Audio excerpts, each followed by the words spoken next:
My son told me to pack enough sunscreen for 2 weeks at the national parks. I folded my clothes with the trembling hands of a grateful mother, believing this was our final chance to reconnect. But when his shiny SUV pulled away, he left me standing in the lobby of a nursing home with nothing but a suitcase and a secret phone. He thought he had discarded a burden. He never realized he had just activated a weapon. My name is Eleanor Whitfield, though the world has largely whittled me down to just Nora. At 69, I have learned that invisibility is the cloak worn by most widows in the suburbs of Denver, Colorado. I stood in my bedroom, smoothing the wrinkles from a floral blouse before folding it with the precision of a woman who has nothing but time. I placed a bottle of high SPF sunscreen next to a light cardigan in my suitcase, humming a tune I could not quite place. My son, Daniel, had promised a family road trip to the national parks. He called it a chance to see the great outdoors. I called it a miracle. However, as I zipped the suitcase, the silence of my apartment felt heavy. I checked my phone for the third time that hour. There was a text from Daniel, but it lacked the warmth I craved. Make sure you pack enough beta blockers for 2 weeks. Don't want any emergencies. He was worried about my medication, not whether I had packed a warm coat for the mountain air. I had messaged his wife, Brooke, to ask if I should bring snacks for the drive, but the screen remained blank. Even in the family group chat, my enthusiastic questions were met only with stiff thumbs-up emojis from my grandchildren, Liam and Zoe. I walked to the mantelpiece and picked up the framed photograph from Thanksgiving last year. It was a glossy print, but the gloss could not hide the truth. Daniel was sitting on the edge of the sofa, his body angled away from the center, as if he were ready to bolt. Brooke was looking down at her phone, her smile distinctively absent. Only Liam and Zoe were leaning into me, their heads resting on my shoulders. I traced their faces with my thumb. That distance in the photo felt like a premonition I had chosen to ignore. I moved through the apartment, performing the final rituals of departure. I checked that the gas was off. I pulled the plugs on the toaster and the coffee maker, on the refrigerator. I smoothed down the sticky note for Mrs. Gable next door regarding the cat's feeding schedule. A cold knot of anxiety tightened in my stomach. I feared being the slow old woman in the back seat, the one who needed too many bathroom breaks. Yet I pushed the thought away. This was the last opportunity to bond before the children left for college. I had to believe that. A horn blared from the street. I looked out to see Daniel's massive, polished SUV idling at the curb. He did not get out. He sat behind the wheel, phone pressed to his ear, gesturing with his free hand. I dragged my suitcase down the walkway, the wheels clicking rhythmically on the concrete. As I opened the back door, Daniel barely glanced at me. "Mum, come on. We need to hurry if we want to make the resort check-in by 4. He did not offer to lift my bag. I heaved it into the trunk myself and climbed into the back seat. The leather smelled of new money and pine air freshener. As we pulled away, I watched my apartment building shrink in the rearview mirror. 10 minutes into the drive, the knot in my stomach turned into a lead weight. Daniel did not head toward Interstate 25.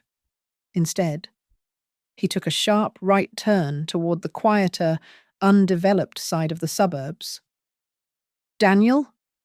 I said, leaning forward. "This is not the way to the highway. The itinerary said we were heading north." He did not meet my eyes in the mirror, just a quick stop. "Mom, I need to sort out some insurance paperwork for you, just for peace of mind while we are traveling." The lie was smooth, but I heard the tremor in it. We turned onto a street lined with manicured hedges and silence. The car slowed to a halt in front of a low, beige building. The sign out front read, Aspen Ridge Haven, Senior Living and Care Centre. The air left my lungs. I remembered this place. Daniel had brought me here for a tour months ago, just to see what was out there. He put the car in park and turned around. He looked exhausted. Or perhaps he just looked guilty. Mum. Look. Daniel started, his voice tight. It isn't permanent. It is just for 2 weeks. Just while we do the trip. I sat frozen, my hand gripping the door handle. You are leaving me here. You said this was a family trip. It is, he said. And then he looked away, unable to hold my gaze. But Brooke. She is so stressed. Mum. The house is too small for 5 people in a car for that long. And with your blood pressure, we thought you needed monitoring. It is just a temporary stay, a bonding trip for us and the kids before they head to school. You understand? Right. Every word was a blade, stripping away the illusion of the loving son I thought I had raised. He was not protecting my health. He was storing me away like winter clothes in summer. I looked at the building, then back at him. My face remained impassive, a mask of calm constructed over decades of handling crises far bigger than a selfish son. I reached into my handbag, and my fingers brushed against the cool metal of an old smartphone I had kept hidden, and the spine of a leather notebook. I understand. Daniel, I said softly. He exhaled, relieved, mistaking my shock for compliance. He did not know that inside my head. I had just unlocked a door I had kept shut for 15 years. I mentally turned the key on the file labelled Operation Sparrowfall. The old sparrow was not going to a cage. She was about to fly. I sat on the beige vinyl chair in the waiting area, my hands folded neatly in my lap. To the casual observer, I was just another displaced grandmother, perhaps a bit bewildered by the change of scenery. But my eyes were not misty with confusion. They were recording. The guest Wi-Fi password was taped to the side of the vending machine. The security camera in the northeast corner had a blind spot directly behind the fern pot. The shift schedule on the wall behind the desk showed that the night staff was chronically undermanned. It was a reflex I could not turn off, a muscle memory from a life I had buried under baking recipes and knitting needles. Decades ago, I was not just Nora the widow. I was a senior financial investigator for the Federal Bureau of Financial Scrutiny. It was a small, sharp-toothed agency that specialized in the kind of white-collar rot that destroyed economies from the inside out. I used to eat complex balance sheets for breakfast. I was the nightmare that woke corrupt CEOs in a cold sweat. I could spot a shell company or a laundered asset faster than most people could read a grocery list. But when my husband died of a sudden stroke, the fight went out of me. I took early retirement to focus on Daniel, believing that raising a good man was a better legacy than catching bad ones. 15 years ago, when Daniel founded Blue Crest Urban Developments, his eyes had shone with a genuine light. I want to create decent housing for low-income families. Mom, he had said, I was his first investor. I was also the one who drafted the corporate bylaws. I remembered a rainy night in my kitchen, pushing a stack of documents across the table toward him. Just sign these. Danny, I had said gently. It is a safety profile, in case I pass away unexpectedly. This protects the assets. He had signed them without reading a single paragraph, too busy dreaming of ribbons he would cut. He never realized he had signed a structure that placed me as the controlling shareholder through the Whitfield Legacy Trust. He was the face, the manager, the star. But I was the gravity holding the system together. Back then, he would wrap his arm around my shoulders before a board meeting and tell anyone who would listen, "This woman is my moral compass." The memory tasted like ash now. 2 years ago, the compass started spinning wildly. I began noticing irregularities in the quarterly reports sent to the trust. There were vague line items for lifestyle consulting fees and international partnership retainers that did not match any of the domestic projects Bluecrest was handling. I did not confront him. Instead, I called Marcus Bell, a former colleague from the Bureau who was now a private attorney with a steel-trap mind. It took Marcus 3 weeks to confirm what my gut already knew. Daniel had turned Bluecrest into a machine that sucked money out of government-subsidized senior housing projects. He was inflating construction costs by 40%, taking kickbacks from local officials, and washing the profits through a chain of hollow companies. I remembered the night I received Marcus's final report. I did not cry. I sat at my dining table and opened a fresh leather notebook. I wrote the date. I wrote the list of accounts. I titled the first page, Operation Sparrowfall. If my son wanted to play the part of a villain, he had forgotten that he learned his script from a woman who hunted them for sport. She is a bit forgetful. Needs her meds monitored. Daniel was saying to the receptionist now, his voice dropping to a conspiratorial whisper. Just keep an eye on her. Okay, I watched him hand over his credit card, the gold chip catching the fluorescent light. A small, cold smile touched my lips. He had forgotten the most important clause in those papers he signed 15 years ago. It stated that in the event of ethical misconduct or financial instability, the trustee me had the unilateral power to freeze all assets to protect the principal. He thought he was checking me in. He had no idea he was checking himself out. My room at Aspen Ridge Haven was a masterclass in sterile hospitality. It featured a single bed with crisp white sheets that smelled of industrial bleach, a flat-screen television mounted high on the wall like an unblinking eye, and a laminated schedule for medication times. On the surface, it was the resort-style living the brochure promised. But as I walked down the hall, I saw the truth in the open doorways. I saw men and women sitting in plush armchairs, staring at the drywall with empty eyes, waiting for visitors who would never come. It was a warehouse for the inconveniently alive. Rosa, the head nurse, bustled in to check my vitals. She was a sturdy woman of Latin descent, with kind eyes rimmed by dark circles of exhaustion. She moved with the frenetic energy of someone trying to do the work of 3 people. "I am sorry for the rush. Mrs. Whitfield," Rosa said, wrapping the blood pressure cuff around my arm with a gentle touch. "We are short on staff again. The management company squeezed the budget tight this quarter.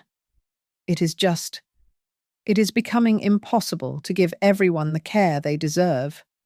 "Management company?" I asked, keeping my voice light. Rosa sighed, checking her watch. "Bluecrest Urban Developments. They bought the contract for the facility operations 6 months ago. Since then, supply costs went up, but salaries stayed flat.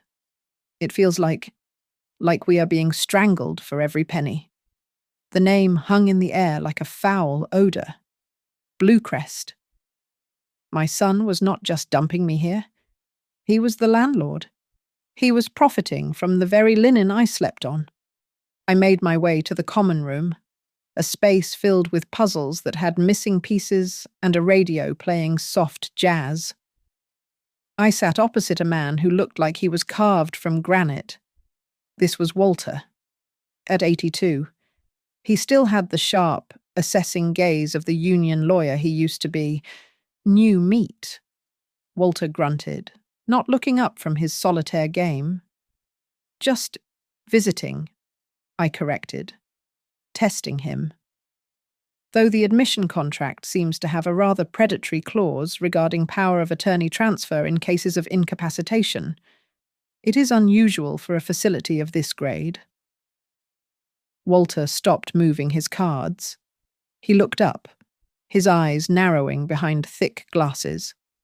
Most grandmas ask about the bingo schedule. You talk like someone who reads the fine print. I read everything. Walter. We spoke for 20 minutes. It became horrifyingly clear that Bluecrest was a spiderweb. Many residents here were indirect victims. They had lost their homes to Daniel's gentrification projects, lured by promises of affordable relocation that never materialized, only to end up here where the fees were conveniently higher than their pensions, forcing their children into debt. I excused myself and returned to my room. I locked the door and retrieved my old phone from the lining of my purse. I popped the back open and swapped the SIM card for a prepaid one I had bought with cash 3 years ago. The device booted up, and I connected to the guest Wi-Fi. I accessed a secure Proton Mail account and typed a single line to Marcus Bell Trigger Sparrowfall. Condition abandonment confirmed. Somewhere in a downtown office, Marcus would be moving fast. He would be filing an emergency motion to freeze the assets of Bluecrest based on the shareholder protection clause Daniel had signed without reading 15 years ago. The local court would grant it immediately because my name still carried weight in the judicial system, backed by a sealed file from the Federal Bureau of Financial Scrutiny. But I had another card to play. I thought of Ava Cortez, the investigative journalist at the National News Channel.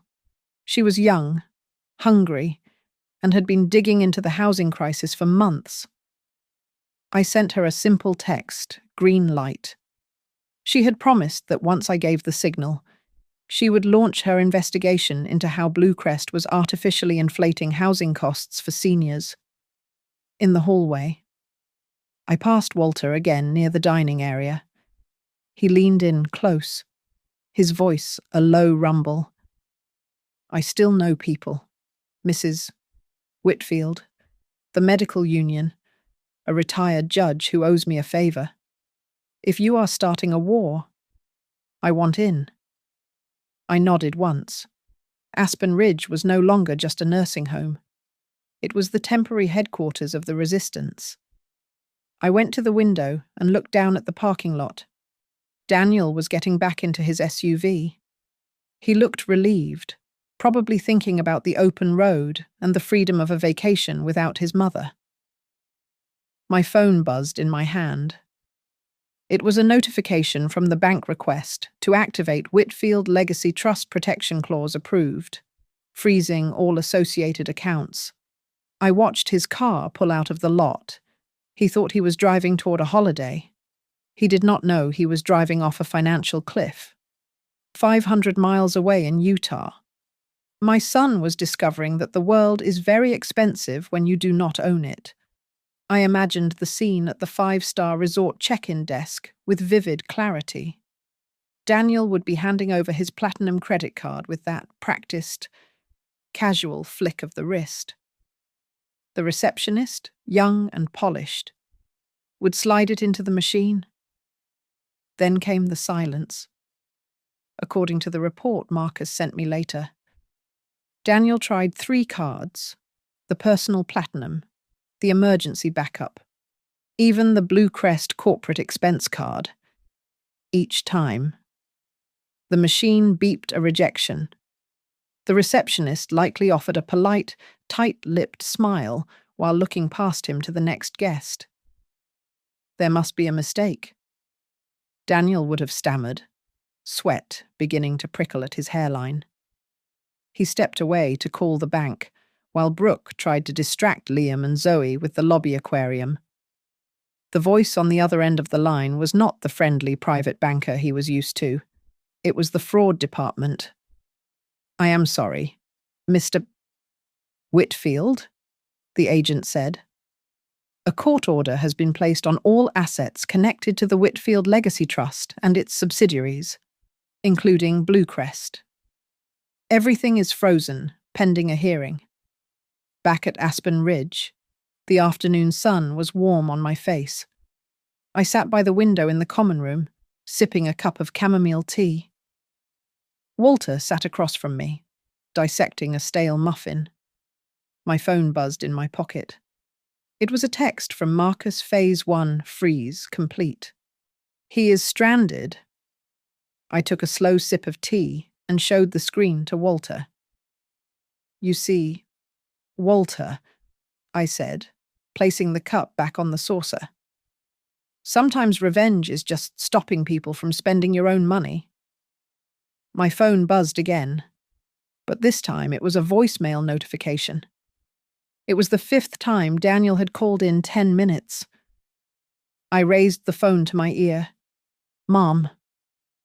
"Pick up the phone." Daniel's voice cracked, sounding tinny and desperate. "I don't know what buttons you pressed on your online banking, or if you got confused and called someone, but you have locked me out of everything. We are stuck in Utah with no cash. Call the bank and tell them you made a mistake. Fix this." He still did not get it. He thought I was a confused old woman who had forgotten her password, not the architect of his ruin. The arrogance was almost impressive. A moment later, a text popped up from my grandson. "Liam? Grandma. What is going on? Dad is freaking out. Mom is crying in the bathroom." I stared at the screen. This was the dangerous part, the collateral damage. I typed back slowly. "Tomorrow. If you want to hear the whole story, I will tell you.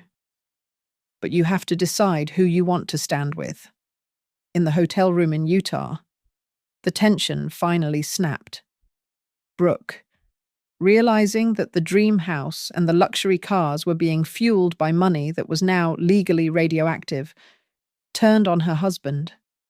Their shouting match echoed through the thin walls of the suite. "You said it was handled," Brooke screamed. "You said she was safely tucked away and we could focus on us, Liam." Standing outside the bathroom door, heard it all. He heard the confirmation that his father had not just dropped me off for health reasons, but had stashed me away to clear the path for his own spending. Back in the nursing home, the reality of my war began to reveal its cost. Walter and I stood before the community bulletin board, examining the facility's operational contracts. Bluecrest had tied Aspen Ridge into a knot of predatory loans. "Look at this clause," Walter grumbled, his finger tracing a line of fine print. "If the parent company defaults or goes into receivership without restructuring, the bank has the right to foreclose on the property immediately. They could sell the land to developers." I felt a chill that had nothing to do with the air conditioning. If I destroyed Bluecrest completely, I would not just be hurting Daniel. I would be evicting everyone in this building. My victory would put Walter and Rosa on the street. I realized then that my plan had to change. I could not just be an executioner. I had to be a savior. I needed to cut the cancer out without killing the patient. My phone rang. It was Ava Cortez, the journalist. "Nora." "I am ready," Ava said, her voice buzzing with adrenaline. "I have the segment edited. I can air the exposé on the 6 o'clock news tomorrow. We will bury him." I looked around the room at the sleeping residents, at Rosa pushing a heavy medication cart down the hall. "No," I said firmly. "Not yet. Hold the story." Why Ava demanded. "We have him cornered, because if we strike now," I whispered, watching a fly buzz against the window pane, The bad guys die, but the weak get buried with them. I need to secure the building first. I called Marcus Bell immediately, my voice low to avoid waking the sleeping residents in the hallway. Marcus, we need to adjust Operation Sparrowfall, I said, keeping my eyes on the flickering exit sign. If we simply crush Bluecrest, the bank will foreclose on Aspen Ridge. I need you to file a motion to place the company under emergency receivership, with the Whitfield Legacy Trust as the interim manager. Cite the protection of vulnerable tenants and elderly residents as the primary cause. That is a bold move, Nora, Marcus replied, the smile audible in his voice. You are not just stopping the bleeding. You are taking over the hospital. While Marcus drafted the legal briefs, Ava Cortez arrived with a small camera crew. She moved through the facility like a ghost, capturing the peeling paint in the corners and the tired faces of the staff. She interviewed Walter, who spoke eloquently about the broken promises of affordable housing. She filmed Rosa, who wept while describing the rationing of incontinence pads. Then, she turned the camera on me. We sat in a darkened corner of the library, my face obscured in shadow. He thought I was done. I told the lens. My son. He looked at me and saw a piece of furniture that no longer fit the decor. He did not know that the furniture owned the house, 500 miles away. The silence of the Utah desert was shattered. Liam, my 16-year-old grandson, had been listening at the hotel room door. He heard Daniel scream at Brooke. She is just sitting there waiting to die. Brooke. Why does she need the house? That sentence broke something inside the boy. He grabbed the keys to the rental car while his parents were arguing, threw his backpack into the passenger seat, and drove. He drove through the night, fueling his journey with caffeine and the playback of voice memos he had secretly recorded of his parents' toxicity. At 5 a.m, I was wiping down a table in the common room when I saw a figure standing outside the glass doors. It was Liam. He was shivering in the cool dawn air, his eyes red-rimmed and wild. I pushed the door open, and he collapsed into my arms. Rosa and Walter watched from the nurse's station, silent witnesses to the wreckage of my family. Grandma. He sobbed into my shoulder. I didn't know where else to go. I couldn't stay there. I took him to my small room and sat him on the bed. It was time for the truth. I opened the leather notebook. I explained the Federal Bureau of Financial Scrutiny. I explained how I had built the safety net that Daniel was now cutting through. I showed him the document where his father had signed away control to me, thinking it was just bureaucratic nonsense. Your father is not a self-made man. Liam, I said softly. He stands on a foundation I poured, and now he is trying to dig it up to sell the concrete. Liam stared at the papers, his face pale. The hero worship he had held for his father was crumbling in real time. You have a choice, I told him, looking him square in the eye. You can drive back to Utah. You can stand with your dad. Believe that I am a crazy old woman who is manipulating the system. Or you can stand with me. You can help me save this place and protect your own future. But you must choose. I will not force you. Liam looked at his hands, then at the door, and finally at me. He pulled out his phone and dialed his sister, Zoe, when she answered, via video. Her face was swollen from crying. Zoe, Liam said, his voice steadying. I am at Grandma's. Listen to me carefully. Do not let Dad know you are talking to us. We need you to be our eyes there. Zoe nodded, terrified but resolute. She promised to stay quiet. My grandson had made his choice. An hour later. Marcus texted. The court has granted an emergency hearing regarding the internal control of Bluecrest. If we win, you are the temporary manager. Daniel is going to lose his mind. As I sat there, exhausted, but galvanized, Ava sent me a video file. It was a rough cut of her upcoming report. The title card faded in the Sparrow's last flight. How one useless senior might bring down a real estate empire. I watched the footage of my own silhouette speaking the truth. I knew then that the bridge was burned.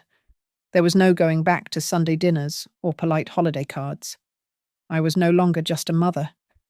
I was the storm. The fluorescent lights of the Denver District Court were a shade of white I knew intimately. They were the same cold, unforgiving lights that had illuminated every federal hearing I attended during my 30 years at the Bureau. I walked into the courtroom wearing a charcoal suit that was 20 years old. It was out of fashion, perhaps, but I had ironed it until the lapels could cut glass. My hair was pulled back in a severe bun, and I wore no makeup to hide the lines on my face. To the jury, I might look like a grandmother, but to anyone paying attention, I walked with the cadence of a prosecutor. Marcus walked on my left, carrying a briefcase thick with evidence. On my right was Liam. My grandson wore a borrowed tie that was slightly too wide for his neck, his hands shoved deep into his pockets to hide their trembling. Then Daniel entered. He was wearing a navy bespoke suit that likely cost more than my car, but it hung on him loosely. His eyes were darting around the room, bloodshot and frantic. Beside him was Victor Hale, a lawyer known for his theatrics and his hourly rate of $800. Hale wasted no time. He stood before the judge, a man with a weary face named Judge Patterson, and painted a picture of tragedy. "Your Honor," Hale began, his voice dripping with faux sympathy. "This is a heartbreaking case of elder exploitation. My client's mother, Mrs. Whitfield, is a beloved woman, but let us be honest about her condition. She was recently admitted to a long-term care facility for a reason. She is confused. She is vulnerable. And now, she is being manipulated by opportunistic legal counsel to seize control of a company she has no capacity to understand." I sat, stone still. I did not frown. I did not object. I simply waited. When it was Marcus's turn, he did not raise his voice. He walked to the bench and placed a single, thick document on the wood. "Your Honor," Marcus said. "Mr. Hale suggests Mrs. Whitfield lacks capacity. I would like to submit into evidence her personnel file from the Federal Bureau of Financial Scrutiny, where she served as a senior lead investigator for 2 decades. Furthermore, I am submitting a copy of the Journal of Forensic Accounting, dated November of last year, which features a peer-reviewed article on cryptocurrency laundering written by my client." The judge raised an eyebrow. "Picking up the journal?" He looked from the page to me. I offered him a sharp, curt nod. "She is not senile." Marcus continued. "She is perhaps the most qualified forensic accountant in this room." Hale looked like he had swallowed a lemon, but he tried to pivot. "Past glory does not equate to present stability. We have reason to believe this hostility is a result of paranoia." "Regarding the hostility," Marcus cut in, "we have one final piece of evidence regarding the motivation for placing Mrs. Whitfield in the facility." Marcus plugged his laptop into the audio system. Liam, sitting behind me, squeezed the back of my chair so hard his knuckles turned white. The recording began. It was fuzzy at first. Then Daniel's voice rang out, clear and cruel. "She is just a zombie. Brooke. She is a..." A financial sinkhole. We put her in the home, we sell the condo, and that cash covers the deficit on the Riverside project. She won't know the difference. She is just sitting there waiting to die. The silence that followed was heavy enough to crush bone. Daniel turned a ghostly shade of grey. He looked at me, pleading, his mouth opening and closing without sound. "Mom," he mouthed. I didn't. I looked at him. I did not feel hate. I felt a sorrow so deep it felt like drowning. I looked at the boy I had taught to ride a bike, the man I had funded and supported, and I realized I was looking at a stranger. Judge Patterson cleared his throat. The sound was like a gavel strike. This court has heard enough. This is no longer a simple shareholder dispute. There are indications of fiduciary breach and potential elder abuse. Based on the bylaws of the Whitfield Legacy Trust, I am granting the motion. Eleanor Whitfield is appointed as the interim manager of Blue Crest Developments, effective immediately, pending a full federal investigation. The gavel banged. It was over. We walked out to a swarm of reporters on the courthouse steps. Victor Hale was already spinning the narrative to a camera crew. "This is a travesty," Hale declared, sweating. "My client has been betrayed by his own mother in a power grab." A microphone was shoved in my face. "Mrs. Whitfield, do you have a comment? Did you betray your son?" I stopped. I looked directly into the camera lens, my expression unyielding. "I did not betray my son," I said, my voice cutting through the noise. I simply refused to betray the people he was exploiting. We drove back to Aspen Ridge in silence. When I walked through the sliding glass doors, the atmosphere had shifted. The staff looked at me with awe. Walter was waiting in the lobby, leaning on his cane with a crooked grin. "Well," Walter chuckled, "look at you. You just became the CEO of the prison that locked you up."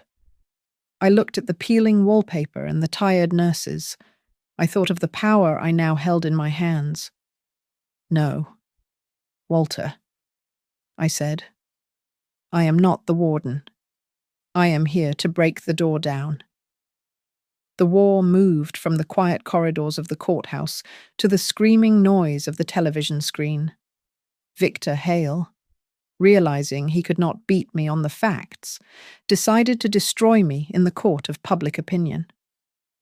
He launched a media blitz that was as expensive as it was vicious.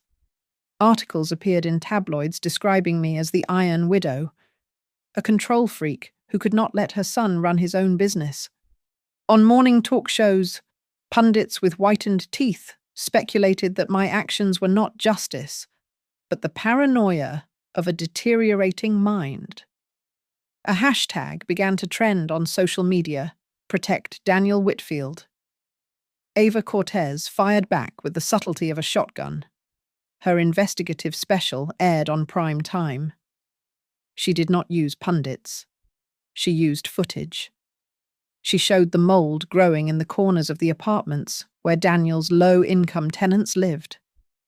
She aired the interview with Rosa, who wept about having to ration painkillers. And at the end, she revealed that the anonymous source was me. The silhouette was lifted, and the world saw that the whistleblower was the mother of the accused. The reaction was immediate. My burner phone rang incessantly.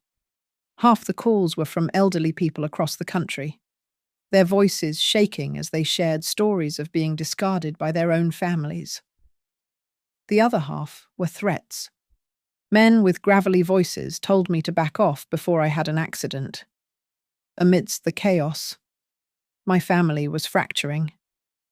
Zoe texted me that she was eating lunch in the school bathroom because her friends kept asking if her dad was going to jail. Then, surprisingly, Brooke video called me. She looked dismantled. Her makeup was smeared, and she was sitting on the floor of her walk-in closet, surrounded by designer clothes that now looked like costumes for a play that had been cancelled. Nora, I didn't want this. Brooke sobbed, her voice trembling. I knew. I knew he was cutting corners, but I was so scared. If I hadn't stayed silent back then, maybe things would be different. I looked at her pixelated face and realized she was not the villain I had cast her as. She was a victim of the same ambition that had consumed Daniel.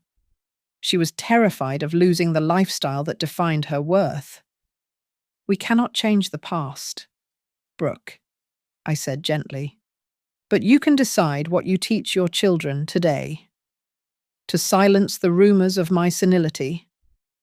I agreed to a live interview on a major news network. I sat under the hot studio lights, wearing my simple grey suit. The interviewer asked me to explain the allegations. I did not use jargon. I did not stammer.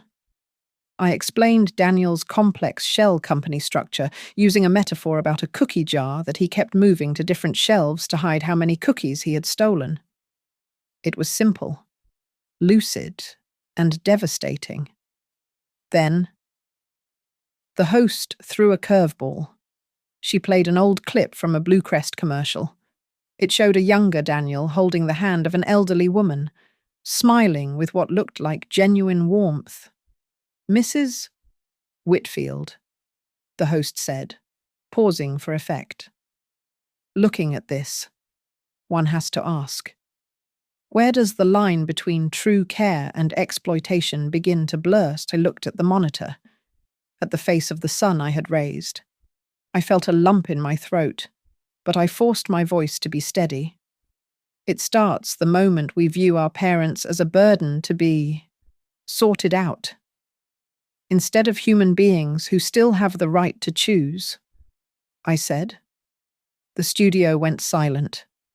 I knew in that moment that the sentence would be quoted in newspapers the next morning. As I walked off the set, Ava was waiting for me. She did not look like someone who had just won a media cycle. She looked pale. She grabbed my arm and pulled me into a quiet corridor. Nora. We have a problem, Ava whispered, her eyes wide. I kept digging into the accounts. Blue Crest is not just stealing from old people. I found transfers to a dark money group linked to the state governor. Daniel is washing money for politicians. My blood ran cold. I had started a fire to burn down a shed, and I had just realized I was standing on top of a powder keg. There was no turning back now. Federal prosecutor Carmen Ruiz did not meet me in a glass-walled conference room downtown. She sat across from me at a chipped laminate table in the Aspen Ridge common room, the sound of clicking dominoes providing a surreal backdrop to a conversation about destroying my son's life. She wore a sharp blazer that seemed out of place among the knitted cardigans and walkers. We have the evidence to bury him. Mrs. Whitfield, Carmen said, her voice low and devoid of theatricality. The money laundering for the governor's PAC is the nail in the coffin. We can use you as the key witness, but you need to understand the math. If you testify fully, without a deal, your son is looking at 15 to 20 years in federal prison. I looked away from her intense gaze. Across the room, Walter was laughing at a joke his domino partner had made, near the television. Mrs. Higgins was staring at the screen, waiting for a daughter who had not visited in 3 years. I realized then that the papers Daniel had signed were not just financial instruments. They were the roofs over these heads. They were the difference between dignity and despair for people like Walter. If I protected Daniel, I was betraying them. Liam was sitting on a plastic chair nearby, pretending to read a magazine, but I saw his shoulders tighten. He stood up and walked over, his sneakers squeaking on the linoleum. "Grandma," he said, his voice cracking. If If he really changes, can you forgive him? I mean, really forgive him? I looked at my grandson. He was asking for a bridge I was not sure I could build. Forgiveness is not the question right now. Liam, justice is. That night, I did not sleep. I sat by the window of my small room, the moonlight illuminating the dust motes dancing in the air. I wrote 2 letters. The first was to Carmen, listing every account number and date I could remember. The second was to Daniel. It was not a threat. It was an autopsy of our relationship. As I wrote, a cold realization settled in my chest, heavier than any grief I had felt before. For years, I had told myself I was the victim. But as the ink flowed, I remembered the times I had looked away. I remembered when he was 25 and bragged about cutting corners on a permit, and I had smiled and called him clever instead of dishonest. I remembered his arrogance growing like a weed I refused to pull. I had watered the monster that was now devouring us. I was not just the judge. I was the accomplice. The next morning, Carmen returned. She offered a new path. If Daniel pleads guilty, Carmen explained, leaning forward, and if he hands over the politicians involved, we can recommend a reduced sentence, maybe 5 years. But there is a catch. To make the narrative work for the jury, you have to publicly admit to negligent oversight during the early years of the trust. You have to admit you let him get away with it. I felt like I was standing in front of a giant mirror. I could no longer be the saintly mother wronged by her child. I had to be the adult who took responsibility for the mess she helped create. My revenge was mutating into something far more painful atonement. I will do it, I said. Liam, who had been listening, stepped forward. His face was pale, but his jaw was set with a determination that belonged to a man, not a boy. I want to see him, Liam said. I need to go to the detention center. I want to tell him the deal myself. If he agrees to help the government, I will. I will still be his son publicly. I will wait for him. But if he fights you, Grandma, then I am done. I need to be the one to tell him that. I did not stop him. We drove to the detention center in silence. I stayed on the far side of the visitation room, behind the thick safety glass, watching as my 16-year-old grandson sat down opposite his father. I could not hear what they said. I only saw the pantomime of heartbreak. I saw Daniel slam his hand on the metal table. His face twisted in anger. He was shouting, pointing at me in the distance. Liam did not flinch. He spoke calmly, leaning in. Then, the air seemed to leave Daniel's body. He slumped forward. He buried his face in his hands, his shoulders shaking violently. It was the first time I had seen my son cry in 40 years. Liam reached out and placed his hand on the glass, matching his palm to where his father's forehead rested.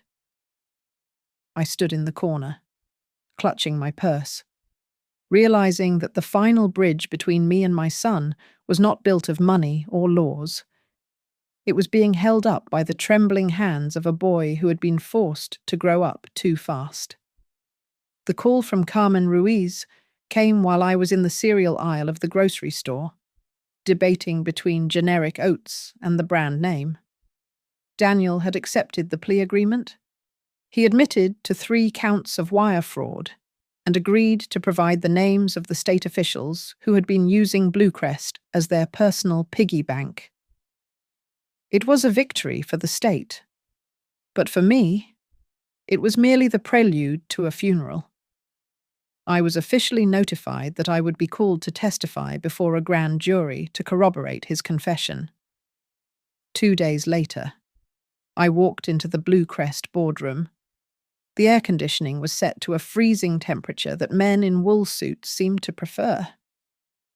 I stood at the head of the table, looking at the shareholders who had happily cashed dividend checks while my son rotted the company from the inside. "We are splitting the company," I announced, sliding a single sheet of paper across the polished mahogany. "The commercial division, including the luxury resorts and the downtown high-rises, will be liquidated immediately to pay off creditors and reimburse the families we defrauded.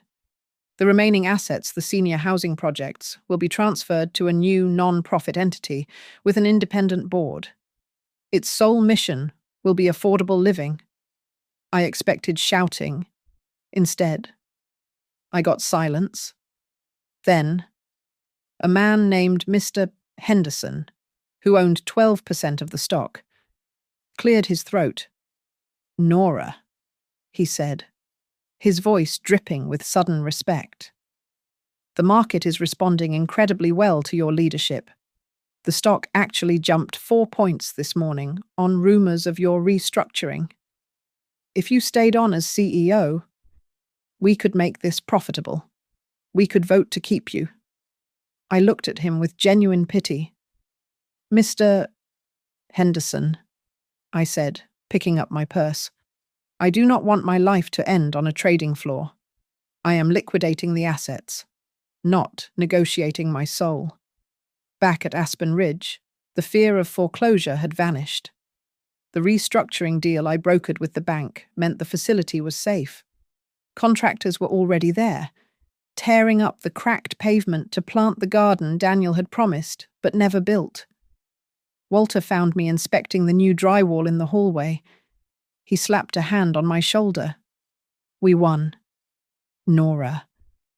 Look at this place. We beat the bastards. We won the first round." "Walter," I corrected him, "but the fight is never really over." That evening, I returned to my small apartment in Denver. It was cramped, but for the first time in years, it felt full. Liam and Zoe were sitting on my living room floor, a bucket of fried chicken between them.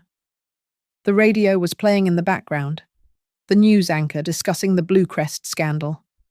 "Pass the hot sauce," Liam said, his mouth full.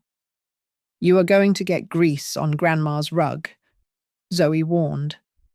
Though she was smiling, I sat in my armchair, watching them. We were eating fast food while the empire their father built was being dismantled piece by piece on the evening news.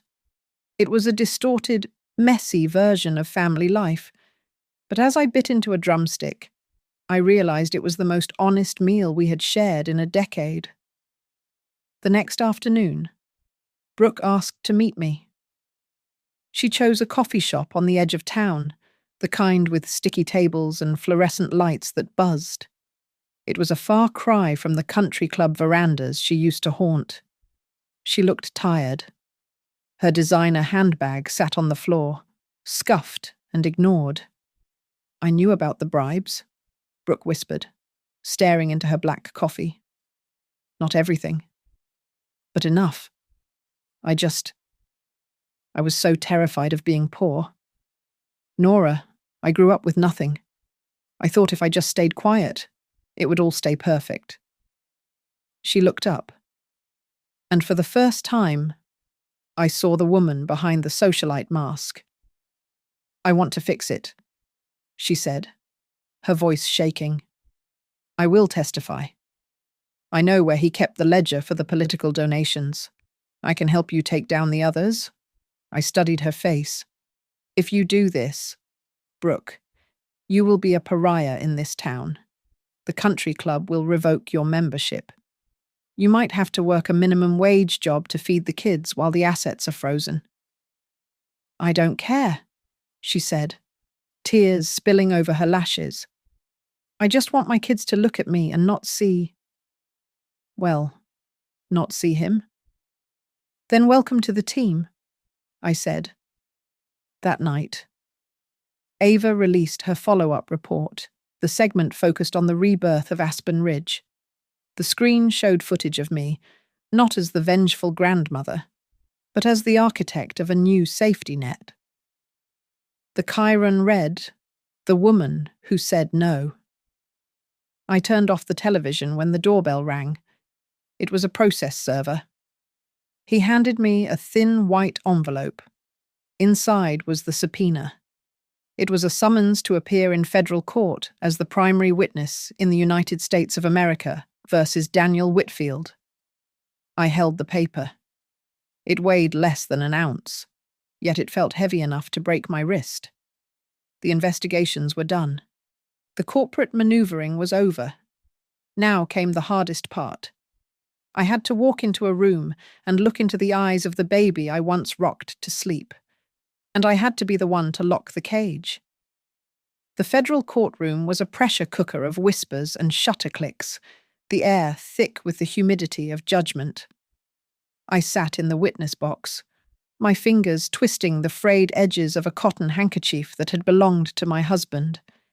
It was my talisman, a rough anchor reminding me that I was not doing this alone. Across the aisle, Daniel sat slumped in his chair. His expensive suit hung off him like a shroud, and his face was gaunt, stripped of the arrogance that had once defined him. When Carmen Ruiz asked me to describe the timeline, I did not recite a spreadsheet. I told the story of a mother who watched her son chip away at his own morality and did nothing. I spoke of the first time he fudged a permit application, and I stayed silent because I thought he was just being ambitious. I admitted that I ignored the red flags because I wanted to believe the lie more than I wanted to face the truth.